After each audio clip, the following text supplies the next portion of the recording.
దీంట్లో ఉంది.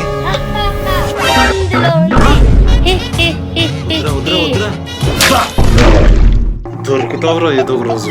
ఓడిపోయావుగా, వచ్చిన ప్రాజెక్ట్ హెల్ప్ చేయి. రే గీతలు గీయడం లాంటి పెద్ద పెద్ద పనులే చేస్తావు వీడు. అది తర్వాతలే కానీ ఫస్ట్ ఈ పెన్సిల్ తో వాల్యూస్ అన్నా. పెన్సిల్ మరి పెద్దగా ఉందేంట్రా? రే వెటకారం ఆపి ఈ పెన్సిల్ ఎక్స్టెండర్ యూజ్ చేయి. దీని టాప్ లో పెన్సిల్ ఇలా ప్లేస్ చేసుకుంటే ఎలాంటి ప్రాబ్లం లేకుండా యూజ్ చేసుకోవచ్చు. అక్క సిజర్స్ ఇవ్వవా, ఈ పేపర్ కట్ చేయాలి. దాని సిజర్స్ ఎందుకురా, చేత్తో దించేస్తా.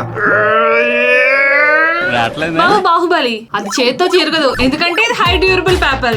ఇది టియర్ రెసిస్టెంట్ అవడం వల్ల నువ్వెంత ట్రై చేసినా పేపర్ చిరగదు. మోస్ట్లీ ఇది రిజిస్ట్రేషన్స్ కి అండ్ లీగల్ వర్క్ కి యూజ్ అవుతుంది. మరి దీన్ని కట్ చేయాలంటే ఎలా అక్క? దానికోసం ఈ పెన్ కటర్ ని యూజ్ చేయరా. దీని టాప్ లో ఉన్న ఈ చిన్న కటర్ తో పేపర్ ని ఇలా ఈజీగా కట్ చేసుకోవచ్చు. అలాగే వెనుకున్న సిజర్ తో ఎలాంటి పేపర్ నైనా ఈజీగా కట్ చేసుకోవచ్చు. వీటి లింక్స్ పై ఎలా ఉన్నాయి.